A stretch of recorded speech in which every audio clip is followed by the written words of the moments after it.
Praise the lord. క్రీస్తునందు అత్యంత ప్రేమైనటువంటి దేవుని బిడ్డలారా, ప్రభు అయినటువంటి యేసుక్రీస్తు నామమున మీ అందరికీ కూడా మా యొక్క మినిస్ట్రీ పక్షాన శుభాలు తెలియజేస్తా ఉన్నానండి. ఉదయకాల వేళ ఈ దిన వాగ్దానం అనేటువంటి ఈ యొక్క ఆధ్యాత్మికమైనటువంటి కార్యక్రమానికి ప్రేమతో మిమ్మల్ని ఆహ్వానిస్తూ ఉన్నాము. ఎంతో మంది ఈ మాటల ద్వారా ప్రతిరోజు ఆదరించబడుతూ ఉన్నారు, ధైర్యపరచబడుతూ ఉన్నారు. దేవుని యొక్క మాట చేత వారు ఎంతగానో వారి ప్రాణాలకు నెమ్మది కలుగుతూ ఉంటుంది. బిడ్డలారా, దేవుని యొక్క మాటలు వినండి, ఈ మాటలు మీరు అనేకులకు తెలియచేయండి. దేవుడు మిమ్మల్ని దీవించిన గాక. ఈరోజు దేవుని యొక్క మాటలు మనం చదువుకుందాం. యోబు గ్రంథము 8వ అధ్యాయము 6వ వచనాన్ని మనం చదువుదాం. చూడండి. నీవు జాగ్రత్తగా దేవుని వెదకిన ఎడల, సర్వశక్తుడకు దేవుని బతిమాలుకుని ఎడల, నీవు పవిత్రుడివై యథార్థవంతుడివైన ఎడల నిశ్చయముగా ఆయన నీ యందు శ్రద్ధ నిలుపును. ఇలా చూడండి, ఇక్కడ అంటూ ఉన్నాడు, నీవు జాగ్రత్తగా దేవుని వెదకిన ఎడల అంటున్నాడు అన్నమాట.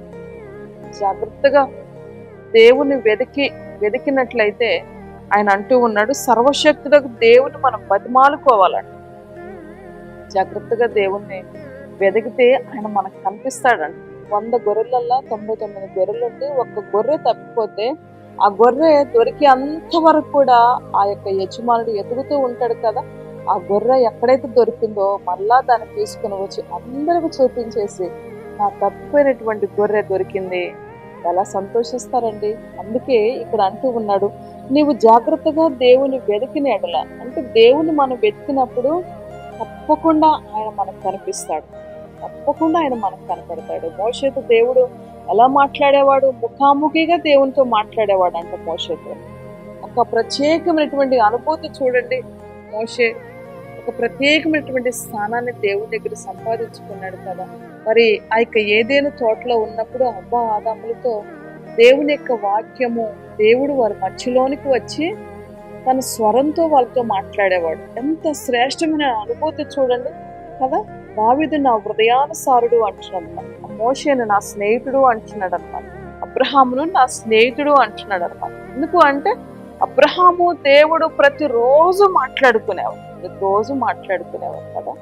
చూడండి, నిజంగా ఇక్కడ ఈ యొక్క మాటను మనం గమనించినట్లయితే, నువ్వు జాగ్రత్తగా దేవుని వెనకిన ఎడల, సర్వశక్తుడకు దేవుని నువ్వు బతిమాలుకునే ఎడల, దేవుని దగ్గరికి వచ్చి మనం ఏం కావాలంట?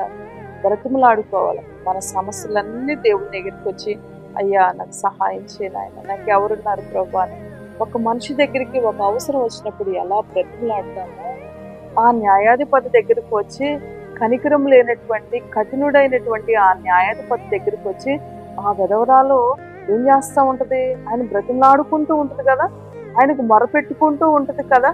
మనం కూడా అలాగేనంటండి, దేవుని దగ్గరికి వచ్చి మన సమస్య దేవునితో మనం ఏం చేసుకోవాలంట? బ్రతిమాడుకోవాలంట. అంత మాత్రం కాకుండా నువ్వు పవిత్రంగా జీవించినట్లయితే, నువ్వు యథార్థంగా జీవించినట్లయితే ఆయన అంటూ ఉన్నాడు, నిశ్చయముగా ఆయన నీ యందు ఏం చేస్తాడంట? శ్రద్ధ నిలుపుతాడు అంటున్నాడు. దేవుడు మన యందు శ్రద్ధ నిలపాలంటే, దేవుడు మనల్ని పట్టించుకోవాలంటే, దేవుడు మన విషయాలలో జోక్యం చేసుకోవాలంటే, దేవుడు మన కుటుంబాన్ని ఆశీర్వదించాలంటే, దేవుడు మన జీవితాలను దీవించాలంటే, అనేకులకు ఆశీర్వాదకరంగా నేను మార్చబడాలంటే ఈ 4 విషయాలు మనం చేయాలి. ఒకటి ఏంటంటే శ్రద్ధగా దేవుని మనం వెతకాలి. రెండోది ఏం చేయాలంటే దేవుని బ్రతిమలాడుకోవాలంట. మూడోది పవిత్రంగా జీవించాలంట. నాలుగోది యథార్థ హృదయం కలిగి మనం జీవించినప్పుడు ఆ దేవాది దేవుడు మనకు శ్రద్ధ నిలుపుతాడంట. పిల్లలు చూడండి, తల్లిదండ్రులకు అనుగుణంగా మనం నడుచుకున్నప్పుడు తల్లిదండ్రులు ఏం చేస్తారు? మనకి ఏం కావాలో అన్నీ మనకు సమకూరుస్తారు కదా. తల్లిదండ్రుల మాట వినకుండా అవిధేయుడిగా మనం జీవించినప్పుడు వారు మనల్ని బట్టి బాధపడుతూ ఉంటారు. మనకి ఇవ్వాల్సింది ఇవ్వకడానికి వారి మనసు త్వరగా ఒప్పుకోదనమాట. అదే రీతిగా ఒక సేవకుడి దగ్గర కూడా ఒక విశ్వాసం మంచిగా నడుచుకుంటున్నప్పుడు ఆ సేవకుడికి ప్రీతికరమైనటువంటి వ్యక్తిగా ఆ వ్యక్తి మార్చబడుతూ ఉంటాడు అనమాట. అదే ప్రకారంగా నువ్వు పనిచేసేటువంటి యజమానుడి దగ్గర నువ్వు కూడా నమ్మకస్తుడిగా ఉన్నప్పుడు ఆయన నీ యందు శ్రద్ధ చూపిస్తూ ఉంటాడు కదా. ఒక టీచర్ దగ్గర ఒక స్టూడెంట్ మంచిగా ఉండి ఆ టీచర్ చెప్పే మాటలు వింటూ ఉన్నప్పుడు ఆ టీచర్ గారికి ఆ స్టూడెంట్ ఎంత ప్రేమిస్తాడో కదా. అలాగే దేవుడు కూడా అలాగేనండి. ఆయన బిడ్డలంగా మనం మరి ఆయన మనం బతిమాలుకున్నప్పుడు, సర్వశక్తిని మనం వెతికినప్పుడు, ఆయన మనం బ్రతిమలాడుకున్నప్పుడు, పవిత్రమైనటువంటి హృదయం కలిగి మనం జీవిస్తూ ఉన్నప్పుడు, యథార్థవంతులుగా మనం ఈ లోకంలో నడుచుకుంటూ ఉన్నప్పుడంట ఆ దేవాది దేవుడు మన యొక్క శ్రద్ధ చూపిస్తూ ఉంటాడు అంట బిడ్డలా. నిజంగా చూడండి ఎంత శ్రేష్టమైనటువంటి మాట కదండి. ఈరోజు అందరూ మన మీద శ్రద్ధ చూపిస్తారు, అందరూ మనల్ని పొందుకోవటానికి మనం ప్రయత్నాలు చేస్తాం.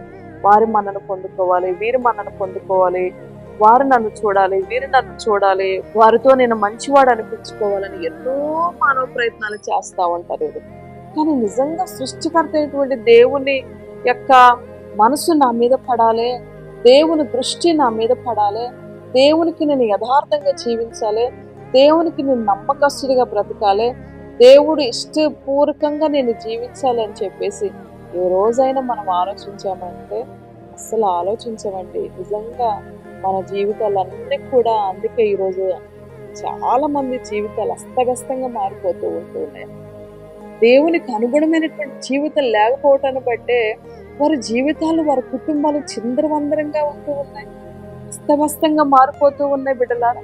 దేవుడు అంటూ ఉన్నాడు, నేను సర్వశక్తుడైన దేవుని నువ్వు వెదకాలి, ఆయన బ్రతిమలాడుకోవాలి, పవిత్రంగా జీవించాలి, యథార్థంగా జీవించాలి, అప్పుడే ఆయన నీ యొక్క శ్రద్ధ చూపిస్తా అని చెప్పి మాటిస్తూ ఉంటాడు. మన మీద శ్రద్ధగా ఉంటాడన్న ఎంత గొప్ప మాట చూడండి. నిజంగా దేవుని మనం అలా చేసినప్పుడు దేవుడు తన యొక్క దృష్టి మన మీద సారిస్తాడండి. దేవుడు తన యొక్క కాన్సన్ట్రేషన్ మన మీద పెడతాడు. ఆయన యొక్క చూపు మన మీద ఉంటుంది, ఆయన కనికరం మన మీద ఉంటుంది, ఆయన దయ మన మీద ఉంటుంది బిడ్డలారా. కనుక ఆ విధమైనటువంటి జీవితం మనం అందరం జీవించాలని దేవుని యొక్క సహాయం మనం కోరుకుందాం. అందరూ కూడా కళ్ళు మూసుకుందాం, ప్రార్థన చేసుకుందాం. ప్రేమ కలిగిన మా తండ్రి, దయగలిగిన యేసయ్యాని వందనాలు చెల్లిస్తున్నాను నాయన. ఈ మాటలు విన్న బిడ్డలందరినీ దీవించండి నాయన. సర్వశక్తుడైనటువంటి దేవుని బ్రతిమలాడుకోవాలి, దేవుణ్ణి వెదకాలి, పవిత్రంగా జీవించాలి, యథార్థంగా జీవించాలి, అప్పుడే నీ అందు నేను శ్రద్ధ చూపిస్తా అని చెప్పి నువ్వు మాటిస్తూ ఉన్నావు ప్రభా. ఆ విధంగా మేము బ్రతకటానికి, ఆ విధంగా మేము జీవించడానికి నీ సహాయం మాకు అనుగ్రహించమని వేడుకుంటున్నాను. మీ కృపాక్షేమాలతో నింపండి, దీవించండి, మమ్మల్ని అందరినీ కూడా ఆశీర్వదించండి. ఈ మాటలు వినే బిడ్డలందరినీ కూడా మరొకసారి బలపరచండి. యేసు నామం బట్టి అడిగి వేడుకుంటున్నాను తండ్రి, ఆమేన్.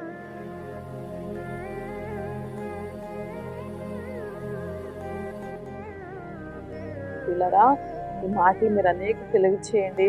ఆ యొక్క ఛానల్ని లైక్ చేయండి, షేర్ చేయండి, సబ్స్క్రైబ్ చేయండి. దేవుడి మిమ్మల్ని అందరినీ దీవించుగాక.